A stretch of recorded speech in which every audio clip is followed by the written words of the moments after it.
शूनं वाह शूनं नरः शूनं कृषतु लाङ्गलम् शूनं वरत्रा बध्यन्ताम् शूनं अष्टामुदिङ्गया। सुखद हो अश्व और वाहन, सुख दे हमें मनुष्य। हल सुख के साथ खेत जोते, जुए सुख पूर्वक बांधे जाए। मीठी हो चाबुक की मार भी।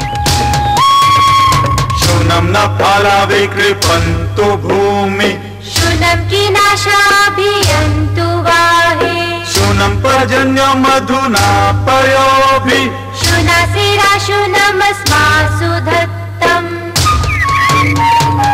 हल के फाल भूमि को सुख से जोते, किसान अपने बैलों के साथ सुख के साथ चलें। बादल अपनी मिठास और जल से हमें सुख दें, हमें सुख दें इंद्र और वायु।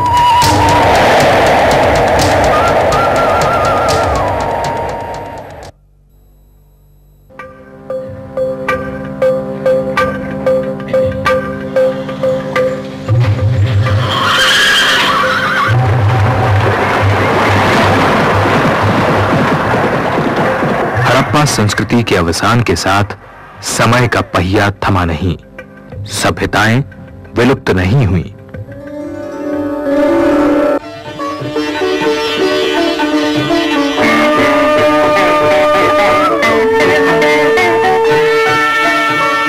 पहली नगर संस्कृति के अंत का अंधकार घिरा ही था कि वहीं से उठने लगे स्वर, वहीं से फूटने लगी भारतीय संस्कृति की एक और किरण। सतलुज, व्यास, रावी, झेलम, चिनाब, सरस्वती और सिंधु के तट साक्षी बने काल के एक और महाअध्याय के। 7 सदानीरा नदियों का यह तटवर्ती क्षेत्र कहलाता था सप्त सिंधु।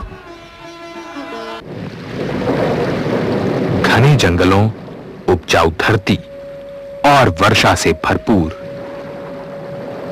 इसी क्षेत्र में लिखी गई इस धरती की पहली पुस्तक आदि ग्रंथ वेद, ऋग्वेद।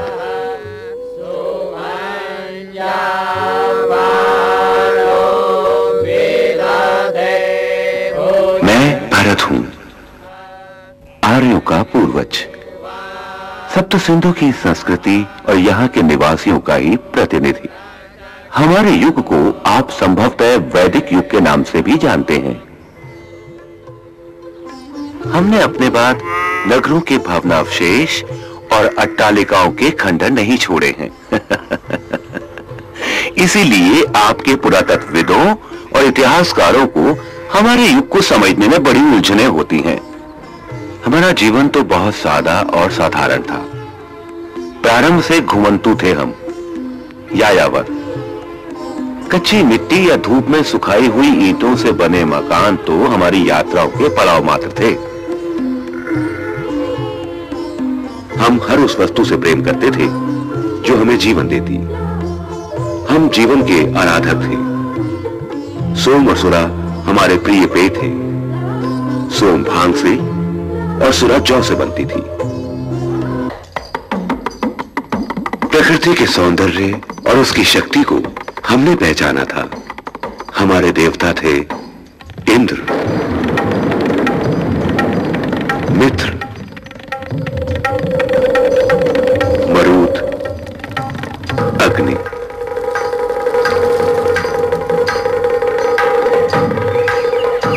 सूर्य,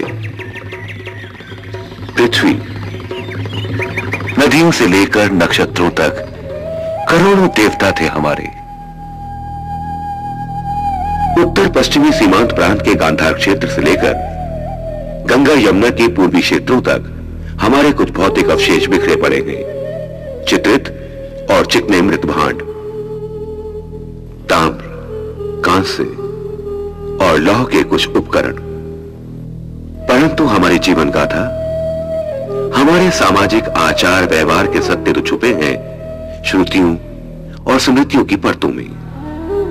हमने अंकित की हैं अपनी स्मृतियां वेदों, उपनिषदों में, ग्रंथों, महाकाव्यों में। यायावर थे पहले हम, यात्राएं और यात्राएं। रथ तो हमारे पास थे ही और अश्वों को हमने साथ लिया था। रथ में जुटे हुए इन घोड़ों ने हमें तेज गति दी।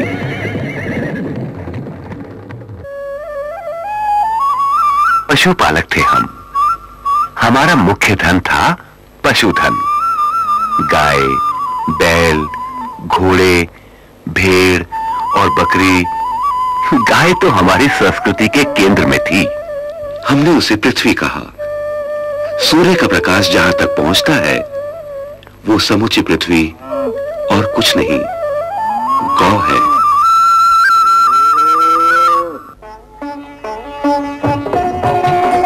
गाय हम पशुपालकों की धरती थी। दूध हमें उसी से मिलता था।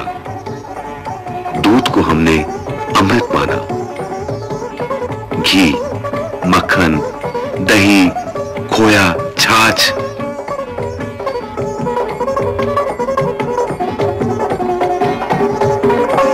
जौ और अन्न को दूध में पकाकर हम मधुर भोजन भी करते थे। मधु, शहद हमें मिठास देता था। शिकार में मारे गए और कुछ पालतू पशुओं का भुना हुआ मांस भी हमारा आहार था। आखेट हमने छोड़ा नहीं था।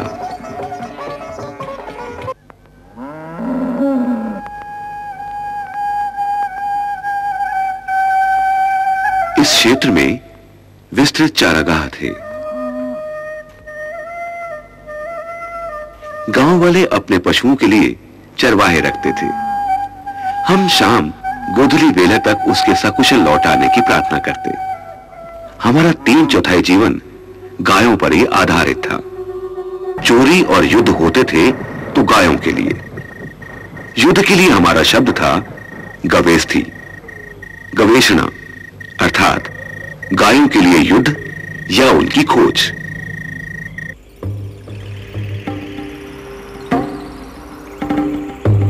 गायों के बाड़े के लिए शब्द था गोष्ठ। चरवाहे हमारे पशुओं को चराते। जो चारागाहों का स्वामी होता था उसे वृजपति कहते थे। पशुओं और गांव की रक्षा के लिए सैनिक थे, ग्रामनिक। लेकिन पशुपालन से आप ये ना समझें कि कृषि और अन्न को पैदा करने की ओर हमारा ध्यान ही नहीं गया। हम कृषि के महत्व को जानते थे। हमने पृथ्वी की उर्वरा शक्ति को जान लिया था।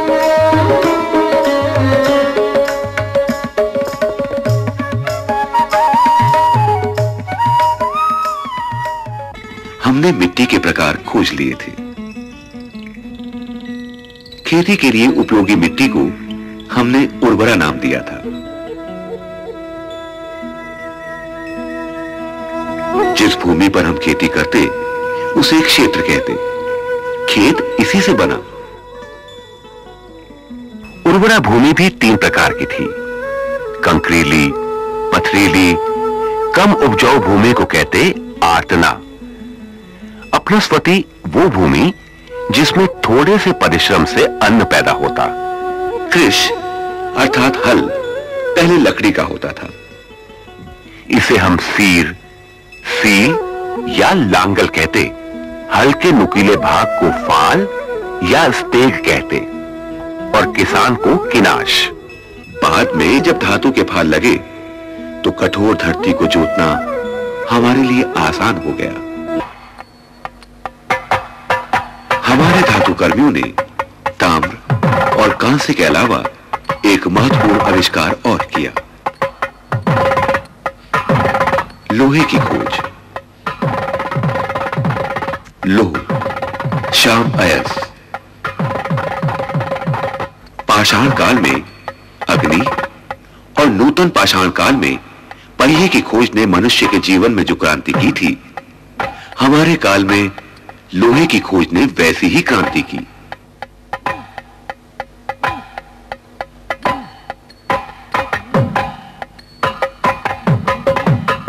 कुल्हाड़ियां लोहे की होने लगीं।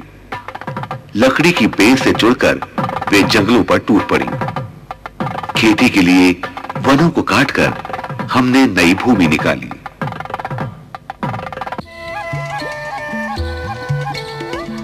लोहे की इसमें कितनी भूमिका थी, ये कहना तो सरल नहीं, लेकिन इसी काल में हमने पहली हरित क्रांति की। समय पर बीज बोना, काटना और गहाना हम जानते थे। जुताई के बाद ही खेत में बीज डाले जाते। बुआई को हम वपन कहते। फसलों के पक जाने पर उनकी कटाई होती। हम इसे लवनी कहते। लवनी हाशिए से की जाती, जिसे हम दात या तवित्र कहते। कटाई दो प्रकार से होती थी। धान, माशे या उड़द को जड़ के पास से काटा जाता, पर गेहूं, जौ और ज्वार जैसी फसलों की मात्र बालियां ही काटी जाती। कटी हुई फसल के छोटे छोटे पर्श अर्थात गट्ठर बनाकर उन्हें खल्ले तक ले जाया जाता। खल्ले खलियान का ही वैदिक नाम है। खाद और कीटनाशक राग के गुणों को हम जानते थे। खाद को हमने वेदों में करीश, शकृत, शक, शाक, शकन कहा है। ये गोबर, कड़शी अथवा उपलों का होता था। सप्त सिंधु की नदियों के जल से हमने सिंचाई शुरू की, नहरें निकालकर। अथर्ववेद में आपने देखा होगा, एक प्रकार की कृषि वर्षा द्वारा, दूसरी नहरों के जल से और तीसरी पर्वतों के पिघले हुए हिम जल से संपन्न होती थी। ऋग्वेद में कहा गया है, केवल वृष्टि पर निर्भर देश में उत्तम कृषि नहीं हो सकती। नहरों और जलाशयों द्वारा जल का प्रबंध करके ही भरपूर खाद्यान्न उत्पन्न हो सकते हैं।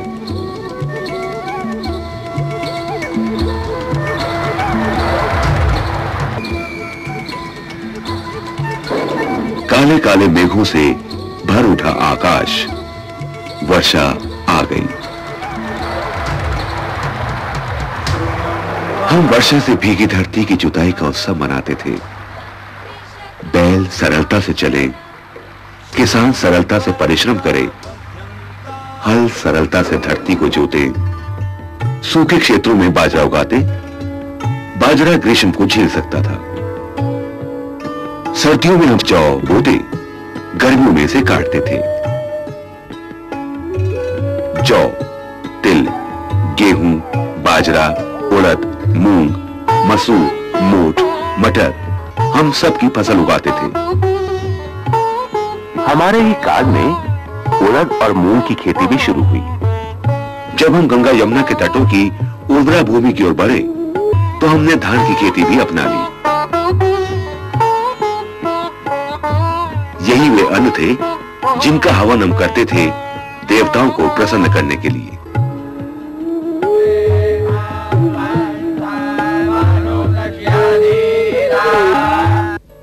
हमने नगर नहीं बनाए, ग्रामीण सभ्यता थी हमारी।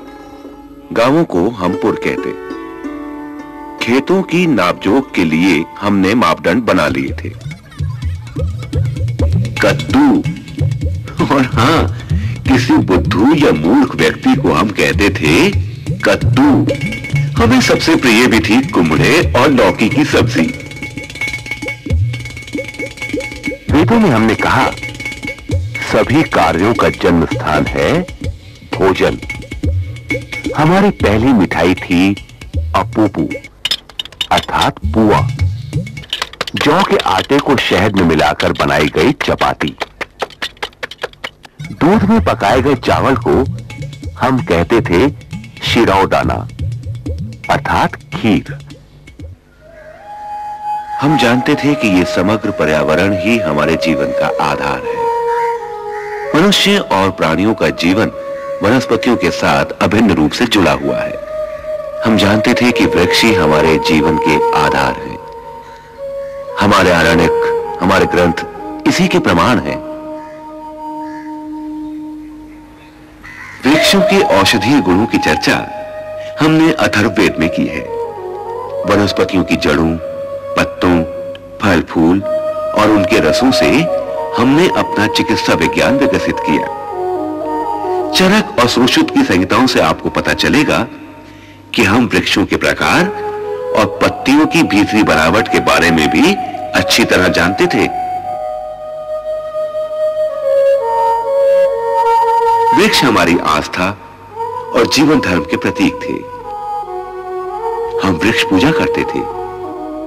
वृक्ष पूजा सामाजिक और ग्रामीण वानिकी का एक महत्वपूर्ण पक्ष है।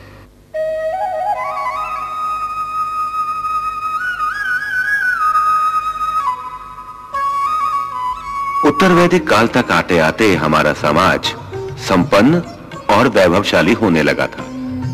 हम सुंदर चित्रों से सजे मिट्टी के सलेटी, गेरुए और काले चमकीले बर्तनों का प्रयोग करने लगे थे।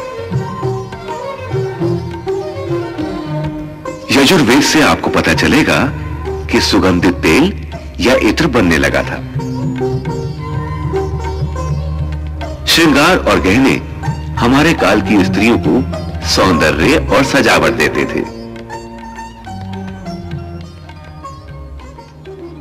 हमारी सभ्यता ग्रामीण और कृषि सभ्यता ही थी।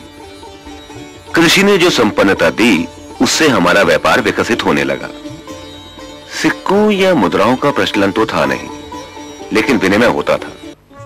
संपन्न व्यापारी को हम श्रेष्ठन कहते थे। दस्तकारी विकसित हुई, धातु कर्म का ज्ञान बढ़ा। उत्तर वैदिक काल तक आते आते हम ताम्र, कांसे और लोहे की ही नहीं, सोना, सीसा और चांदी का भी प्रयोग करने लगे थे।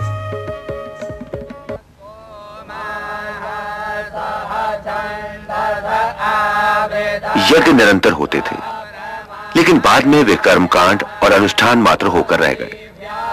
पशु बलि की प्रथा बढ़ती गई।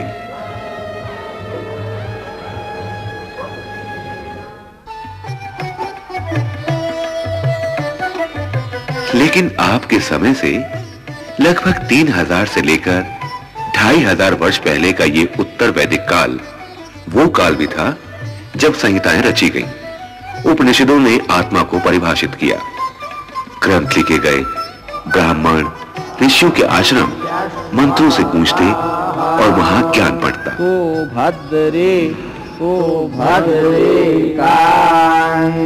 और यही काल था जब महाभारत और बाद में रामायण जैसे महाकाव्यों की रचना हुई।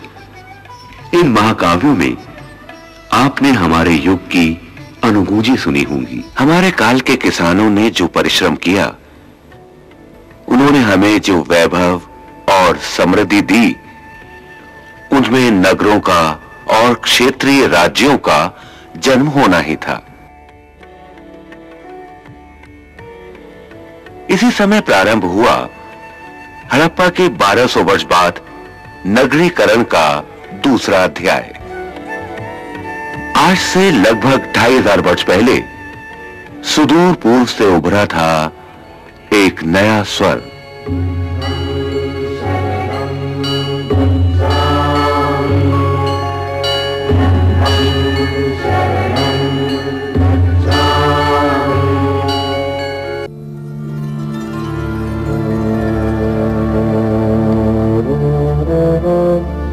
हड़प्पा काल की पहली नगर सभ्यता के अवसान और फिर दूसरी नगर सभ्यता के प्रारंभ के बीच के लगभग 900 वर्षों के अंतराल के भौतिक प्रमाण कम ही मिलते हैं।